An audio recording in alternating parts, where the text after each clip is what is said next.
Bon Théo, j'apprécie tes vidéos, en revanche la dernière, pas vraiment. J'ai le sentiment que tu t'es éloigné de ton domaine d'expertise et que ça n'a pas vraiment réussi. Bon, dans un souci d'honnêteté intellectuelle, je vais le préciser, je suis moi-même infopreneur, donc forcément je prêche un peu pour ma propre paroisse.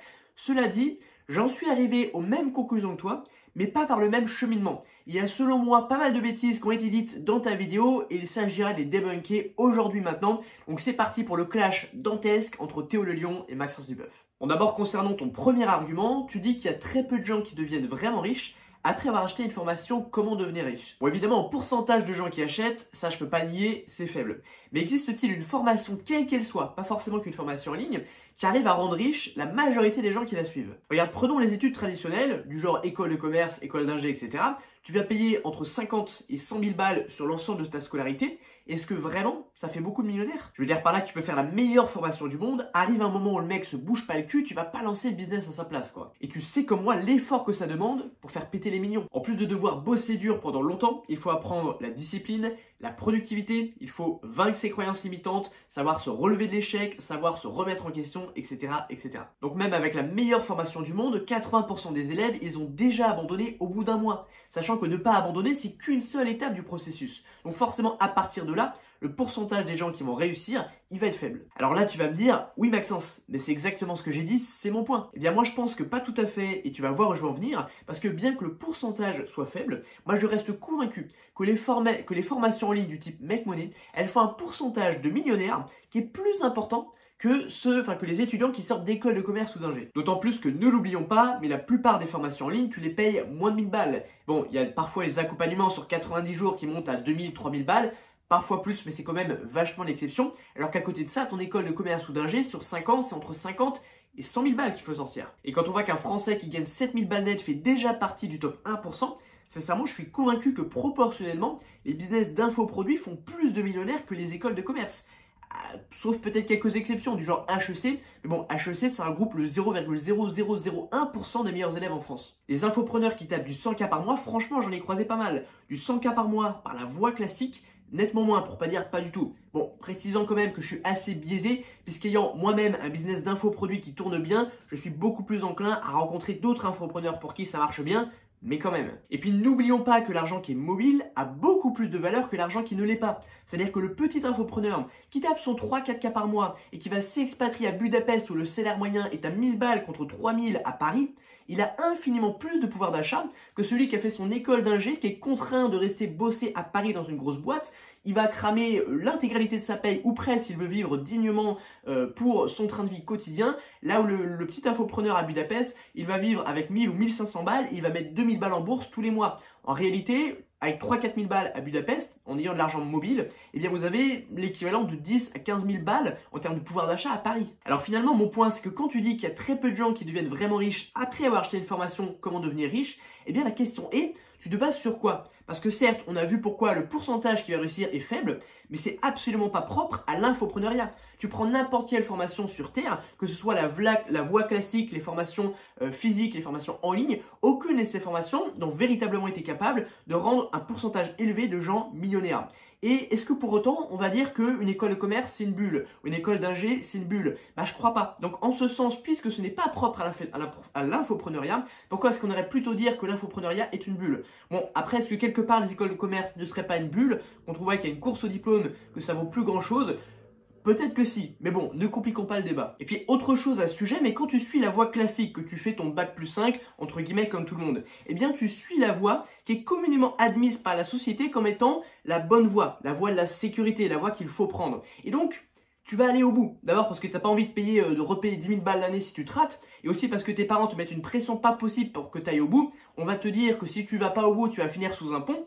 Et donc, forcément, c'est pas parce que tu vas rater tes partiels que tu vas abandonner. Tu vas te ressaisir, tu vas essayer tant bien que mal de passer à l'année suivante. Tu vas faire ça pendant 5 ans, voire même si tu retapes, tu vas refaire une année. Alors que les gens qui lancent des business en ligne, comme ils ont une voie qui n'est pas communément admise comme étant la bonne, eh bien très très vite, ils peuvent abandonner et se dire « Ouais, de toute façon, c'était une arnaque ». Et donc, au moindre imprévu, à la moindre chose qui ne va pas, un business qui se plante au bout de 3 mois, ils vont se barrer, ils vont revenir vers la voie classique en disant « Ouais, de toute façon, tout ça, c'était de l'arnaque ». Alors que la réalité, c'est que si ces gens-là qui lancent des business en ligne, ils ont lancé pendant 5 ans avec le budget, imaginons qu'on leur donne les 50 000 € que papa, maman mettent dans l'école de commerce, qu'ils les donnent à leur fils pour que pendant 5 ans, il lance des business en ligne, sachant que tu le sais comme moi, aujourd'hui, les business en ligne, ça se lance avec zéro ou vraiment pas grand-chose.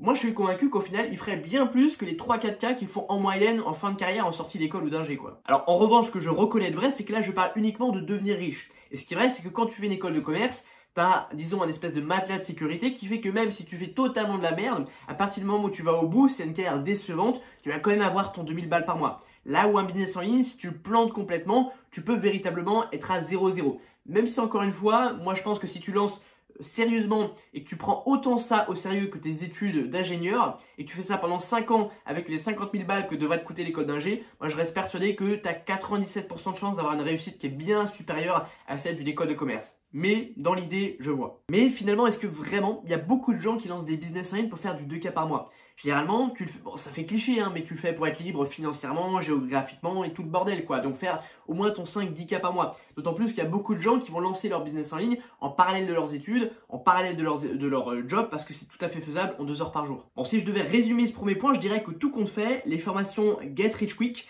n'ont vraiment pas un taux de réussite qui est inférieur aux autres formations qu'on peut trouver ailleurs. Je dirais même qu'elles ont un bon taux finalement. Je dirais même que pour être millionnaire, lancer un business d'infoproduits à l'heure actuelle, si tu le fais sérieusement, aussi sérieusement que si tu faisais une carrière en finance, c'est probablement la voie la plus safe, avec le meilleur ROI qu'on puisse trouver. C'est d'ailleurs bien pour ça que j'ai quitté mes études à l'université Panthéon-Assas, qui est considérée comme prestigieuse alors même que j'étais bon élève, parce que j'ai bien compris que dans mon cas, il y avait des bien meilleurs coups d'opportunité à saisir. Je vous prépare d'ailleurs une vidéo à ce sujet, abonnez-vous si vous voulez pas la manquer. Ensuite, concernant ton deuxième argument, tu dis qu'il y a une anomalie de marché, puisque ce serait l'un des rares secteurs où tu pourrais, sans satisfaire tes clients, gagner beaucoup d'argent. Et donc, il n'y aurait pas ce processus d'échange de valeur et qu'il y aurait cette fameuse anomalie de marché, on n'aurait que les avantages sans les inconvénients. Et bien sur ce point, Théo, désolé de te dire que ça montre que tu as une parfaite incompréhension du marché de l'infopreneuriat, parce que pour le coup, la satisfaction client, c'est juste extrêmement important dans ce secteur. Et je peux t'assurer que tu peux prendre tous les gros infopreneurs. Si tu regardes bien, même ceux qui ont une offre high ticket qui vendent qu'une fois, la satisfaction cliente, c'est juste ultra important. Et je suppose que tu as ces a priori du fait que le marché de l'infopreneuriat ait une mauvaise réputation. Donc vraiment, des infopreneurs qui ont un business qui tourne bien sans rétention, je peux t'assurer que c'est de l'ordre de l'extrême exception. Parce que tu le sais comme moi, c'est infiniment plus simple de revendre à un client qui est déjà client plutôt qu'aller en chercher un nouveau. Et en ce qui me concerne par exemple, 70 voire 75% de mon chiffre d'affaires, ce sont des clients qui rachètent chez moi, qui ont déjà acheté plusieurs de mes formations.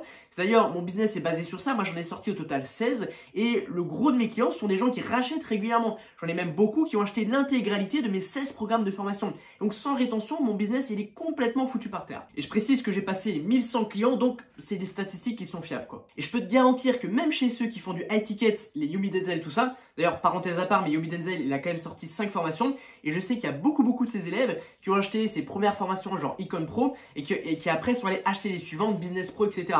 Et donc, il perdrait une bonne partie de son chiffre d'affaires si les formations précédentes étaient éclatées au sol et que ses étudiants n'avaient pas acheté les suivantes. Mais même au-delà de ça, quand vous faites une formation à ticket, vous avez besoin de gagner la confiance des gens en prouvant que vous avez une bonne formation. Et ça passe beaucoup par les témoignages clients. Donc, si vous faites un mauvais produit qui n'apporte pas de résultats, vous n'aurez pas de bons témoignages clients. Alors, oui, je sais, hein, je ne suis pas naïf. Je sais qu'il y a aussi beaucoup de gens qui vont fake les témoignages, qui vont les payer, etc. Mais même, arrive un moment donné, les plus gros infopreneurs, ceux qui sont leaders de leur thématique, il y a des choses qui ne se fake pas. Je veux dire, tu peux pas avoir 50 potes qui ont lancé 50 business qui sont passés de 10 à 50K. Il y a un moment donné où quand c'est fake, ça se voit. Et donc, tu es obligé d'apporter des résultats à tes clients. Et d'ailleurs, si on pratique un peu d'honnêteté intellectuelle, parce que je sais que c'est très facile de cracher sur l'infoprenariat, sa mauvaise réputation, probablement parce qu'il y a 10 ans, quand ça s'est lancé, c'était un peu le bordel. Et à l'époque, tu voyais des mecs qui faisaient des vidéos devant des piscines avec des Lamborghini, des meufs en string. Donc forcément, ça donnait pas bonne image. Il y a des youtubeurs mainstream comme Save la Frite à l'époque qui avaient fait des vidéos pour se foutre de leur gueule, qui ont fait des millions de vues. Donc le marché de l'infoprenariat a très mauvaise réputation. Et puis à cette époque-là, il y avait peu de concurrence. Donc effectivement, il y avait des gens qui sortaient des daubes. Mais avec le temps, le niveau de concurrence a monté. Ça s'est professionnalisé et si on est honnête aujourd'hui, tu prends les leaders du marché de l'infoprenariat, très honnêtement les produits sont solides. Tu prends la TKL de Tammy Kabash, c'est extrêmement solide. Business Pro, quoi qu'on en dise, de Yumi Denzel, il a beau être pas très apprécié d'une catégorie de personnes. Sa formation elle coûte 1500, bon 90% des gens l'achètent 697 au lancement, enfin en période de promo. Tu as 50 heures de formation.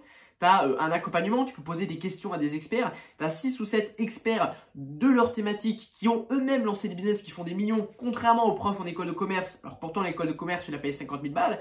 On peut en dire ce qu'on veut, on peut ne pas l'aimer pour 697 balles. T'en as pour ton argent, les produits sont bons. Et tu peux prendre vraiment tous les grosses personnes de leur thématique. Tu prends les RX de Tuganbara, l'abonnement il est à 60 balles par mois. Pareil, t'en as pour ton argent. T'as un mec qui d'ailleurs a quitté ses études à HEC, petite précision quand même, ça fait 10 ans qu'il fait ça.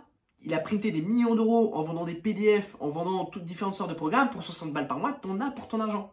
Donc c'est faux que ça n'apporte pas de valeur. Tu prends tous les leaders de leur thématique dans l'infopreneuriat, ce sont tous des gens qui ont de la rétention et des bons produits. Et puis j'ai oublié de le préciser, mais dans les business d'infoproduits, le bouche-oreille c'est très important, ça rapporte quand même beaucoup de clients, la réputation compte beaucoup. Et donc c'est certain que si pendant 1 ou 2 ans tu vends une daube, même si ça s'est un peu vendu pendant 1 ou 2 ans, au bout d'un moment ça te pète à la gueule, t'as une mauvaise répute et t'as le business qui plante. Autre point d'ailleurs, je t'ai déjà entendu dire dans une vidéo quelque chose du style « je gagnerais beaucoup plus si je sortais une formation ». Alors ça, il y a tellement de gens qui s'imaginent que la formation en ligne, c'est simple parce qu'ils ont écouté les marketeurs sur une plage de cocotiers qui leur vendent, qui vont faire des millions en créant une formation en 3 jours. La réalité, c'est que c'est un marché beaucoup plus complexe qu'il n'y paraît. Et pour avoir discuté avec énormément d'infopreneurs qui ont lancé plusieurs business en ligne dans différentes industries, enfin l'industrie du business en ligne, mais différents business en ligne, ils m'ont systématiquement tous dit que la formation en ligne était de loin le business le plus complexe. Et je suis persuadé, Théo, que tu serais vraiment surpris de la claque que tu prendrais en sortant de formation en ligne. Les ventes seraient extrêmement décevantes. Alors attention, je dis pas que tu y arriverais. Je suis convaincu que tu es quelqu'un de très intelligent, de persévérant. Tu as aussi des avantages en termes de crédibilité, du fait que tu es déjà construit Kuda, que tu es fait HEC. Je suis même persuadé que tu y arriverais à long terme. Mais je suis convaincu que tu prendrais une grosse claque en voyant qu'au départ, les chiffres sont archi décevants. Combien de youtubeurs à 3 millions d'abonnés comme Poisson Fécond ont sorti des formations pour réussir sur YouTube? Ils ont fait des lancements à 15K, c'est ce qu'ils gagnent sur un placement de produit. Et voilà, et je prends l'exemple de Poisson Fécond. Bon, lui, il n'est pas issu du business en ligne de base, mais on a des tonnes d'exemples de mecs qui étaient très médiatisés, qui avaient des business qui cartonnaient, qui faisaient des millions dans le business en ligne. Et quand ils ont lancé leur formation, j'ai connu des mecs qui ont fait 3 ou 4 ventes. Vraiment.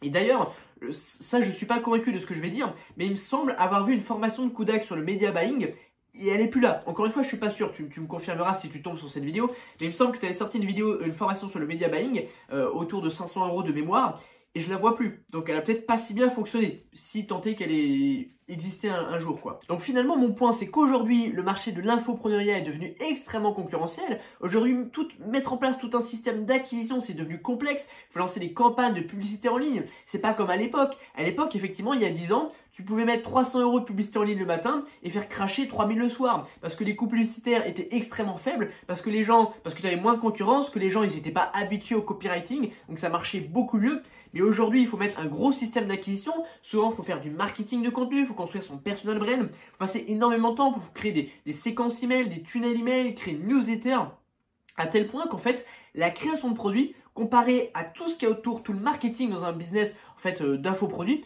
la création du produit représente un temps faible. Même si tu fais un produit exceptionnel, que tu passes beaucoup de temps, ça restera toujours une partie du temps faible comparé au temps que tu dois passer pour faire la promotion de tes programmes, c'est-à-dire ton personal branding, ton marketing de contenu, tes publicités en ligne, etc. Et donc, c'est absolument stupide de ne pas passer 1 ou 2 semaines de plus pour faire un bon produit comparativement à tout le temps que tu as passé pour, entre guillemets, mettre en place une arnaque, parce que si tu fais un produit de merde et que tu fais un gros marketing, ce serait une arnaque. Même de façon complètement égoïste, tu serais à perte. Après avoir passé autant de temps sur le marketing, ça coûte rien, c'est ultra rentable de par la rétention, de par la réputation, de par le bouche à oreille et tout ce que j'ai expliqué précédemment, de passer 1 ou 2 semaines de plus pour faire un bon produit. Voilà pourquoi, encore une fois, quoi qu'on en dise, la plupart des gros infopreneurs sur ce marché, sauf rare exception, ont tous d'excellents produits. Alors, est-ce que ça veut dire pour autant qu'il n'y a pas d'infopreneurs qui vendent de la daube? Pas du tout, c'est pas mon point, je dirais même qu'au contraire, il y a beaucoup d'infopreneurs qui vendent de la daube, mais mon point c'est de dire que ces gens-là ne vendent pas. On a peut-être l'impression que c'est le cas parce que sur Twitter, sur LinkedIn, ils disent tous qu'ils sont à 10 ou 20K par mois, la réalité c'est que pas du tout. Je connais très bien ce marché et tous ces gens-là, la grosse majorité, ils sont incapables de tirer un SMIC de leur activité. Donc finalement on est biaisé. Ce que je veux dire c'est qu'il n'y a pas de bulle. Les gens qui ont des bons produits, ils ont des gros revenus à hauteur de ce qu'ils méritent et il n'y a pas de bulle puisque les gens qui font des mauvais produits, de toute façon, contrairement, je crois que tu as dit aussi dans ta vidéo que suffisait de s'improviser coach et de gagner 5 ou 10K par mois.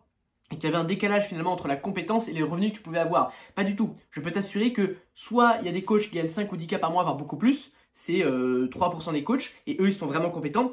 Et les gens qui ne sont pas compétents, qui vendent des produits de merde, je peux t'assurer qu'ils ne sont pas du tout à 5 ou 10K par mois. Encore une fois, tu es biaisé. C'est la même idée que si tu te balades sur le feed de TikTok, tu vois que des contenus qui font 500 000 likes et 3 millions de vues. Donc tu te dis, punaise, tout le monde fait des contenus à 3 millions de vues, c'est super facile. Sauf que statistiquement, un contenu qui fait 3 millions de vues a 3000 fois plus de chances d'apparaître à tes yeux qu'un contenu qui fait 1000 vues. Donc forcément, tu es complètement biaisé. Puisque tu as statistiquement 3000 fois plus de chances de voir un contenu qui fait 3 millions de vues qu'un qui fait 1000. Donc l'erreur, le biais, c'est de dire c'est facile de faire des vues sur TikTok, tout le monde fait 3 millions de vues parce que je vois que des contenus qui font 3 millions de vues. Sauf que évidemment, tu comprendras que c'est pas la bonne logique. C'est pareil sur le marché de l'infopreneuriat. Il n'y a pas de coach qui gagne 5 ou 10 000 balles alors qu'ils ne sont pas compétents. Bien entendu, il y a toujours des exceptions comme partout.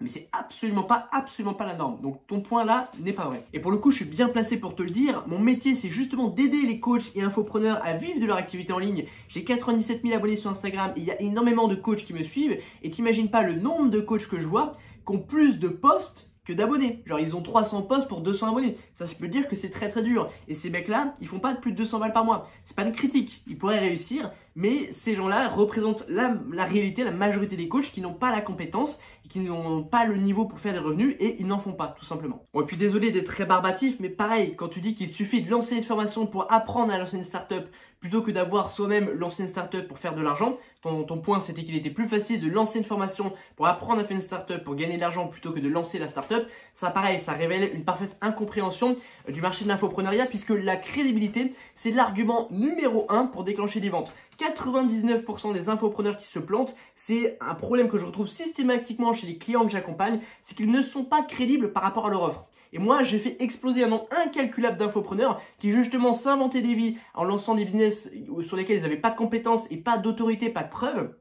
J'ai ajusté leur positionnement et le business a explosé. C'est vraiment l'argument numéro 1, la crédibilité. Et encore une fois, pareil, tu peux faire l'analyse. Tu prends les plus gros infopreneurs, tu prends Yumi Denzel, on en pense ce qu'on veut. Avant de lancer Ecom Pro, il a fait des millions avec l'e-commerce. Alors oui, effectivement, aujourd'hui, il gagne plus avec les formations qu'avec l'e-commerce, mais il ne gagnerait pas plus avec les formations s'il n'avait pas lancé l'e-commerce avant. S'il vend ses formations, c'est parce que il était bon en e-commerce. Il a fait 1 million en 24 heures. Il était l'un des premiers à faire du marketing d'influence en France. Donc voilà, il faut prendre le problème à l'endroit. Et vous prenez n'importe qui, tu prends Tougan Mara, son programme les RX, lui pendant 10 ans, il a lancé des campagnes de publicité en ligne où il vendait des e-books sur le coaching sportif et c'est grâce à ça qu'il était compétent. Tu prends Tammy Cabage, la TKL, le mec a été trader à Londres, il a fait je sais pas combien, il a fait le magistère banque finance à Assas. Donc ils sont tous crédibles les premiers de leur thématique et encore une fois c'est toujours ce même biais. Tu as l'impression que tout le monde s'invente une vie et gagne beaucoup d'argent. La réalité c'est que les gens qui sont pas compétents,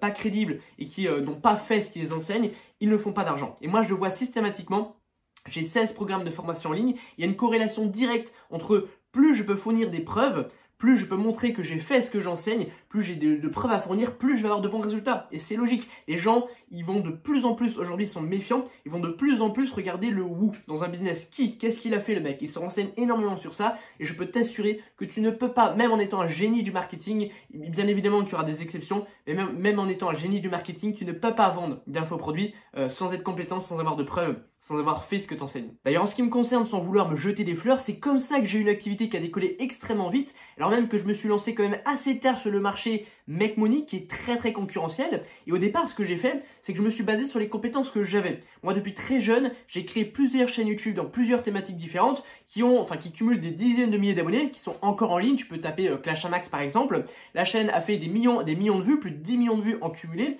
Et ce que j'ai commencé par faire, c'est pas apprendre aux gens à faire du fric, c'est apprendre aux gens la compétence que j'avais, à savoir développer une audience. Ensuite, donc j'ai sorti plusieurs programmes sur ça, qui se sont très bien vendus parce que je pouvais prouver par A plus B que j'étais compétent.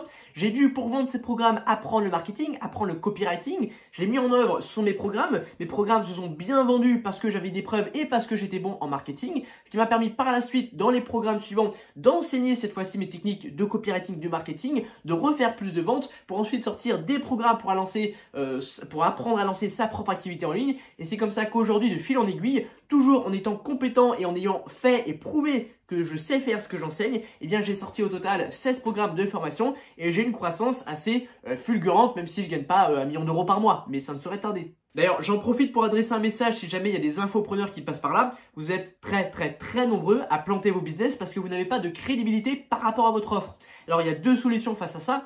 Soit de créer des produits qui ne demandent pas de crédibilité, parce qu'il faut bien distinguer, il y a 2 types de produits. Il y a ceux qui demandent de la crédibilité. Exemple, je vous apprends à gagner 10 000 abonnés sur Instagram. Il y a des gens qui sortent ce genre de produit, ils ont 500 abonnés sur Instagram. Et c'est pas rare. Bah oui, là, ça va pas marcher. Ça demande de la crédibilité. À distinguer d'un sujet, par exemple, où vous faites par exemple une formation vidéo pour apprendre le montage. Ça demande beaucoup moins de crédibilité. À partir du moment où vous montrez des vidéos que vous avez montées vous, où vous faites un beau montage, bah finalement on s'en fout que vous ayez eu 400 clients avant. On voit que factuellement vous savez faire ce que vous avez la compétence, que vous savez faire le montage. Vous pouvez même d'ailleurs proposer une garantie en disant ok, je te fais le montage, si c'est satisfait ou remboursé, si tu n'aimes pas le montage. Et voilà, et à partir du moment où tu maîtrises le logiciel, ça ne demande pas de crédibilité. Donc ça peut être une solution quand vous vous lancez.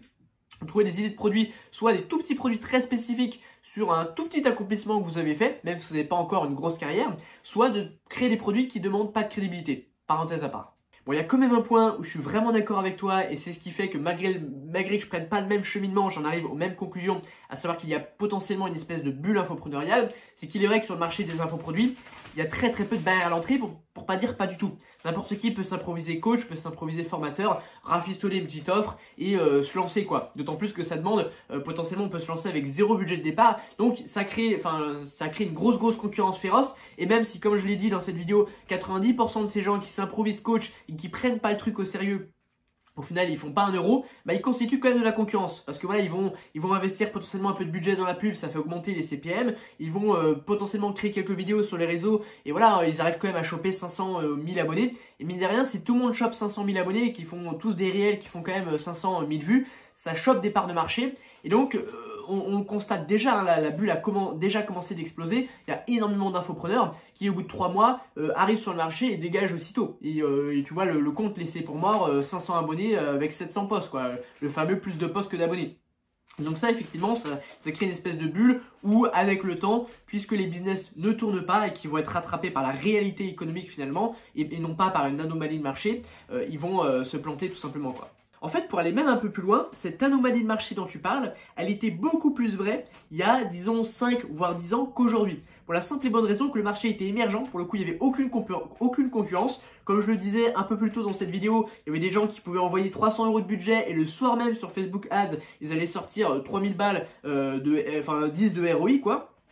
Et donc, il y avait des gens, effectivement, qui gagnaient beaucoup plus d'argent comparativement à leur niveau de compétence, ce qui est plus vrai aujourd'hui où le niveau a vraiment augmenté, les jeux de la concurrence ont poussé les gens à à créer de la surenchère sur les produits. Aujourd'hui, quand tu sors un accompagnement, il faut je sais pas combien de bonus, il faut un suivi, il faut des heures de coaching, souvent même on va faire intervenir plusieurs experts, des lives chaque semaine, tout le bordel.